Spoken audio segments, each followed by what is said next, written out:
Right, so hey guys, in today's video I'm going to teach you on how to set a profile picture for your Microsoft account. So it's a very simple fix and it's a very simple thing to do. So let's get straight into it.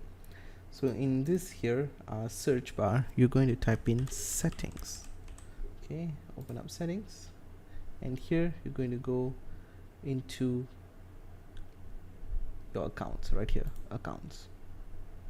Okay, so here we can see your Microsoft account name is here. This is your local account, by the way, your local account name here. So here you can see create your picture. You can either choose a camera if you have a webcam, or you can browse for one.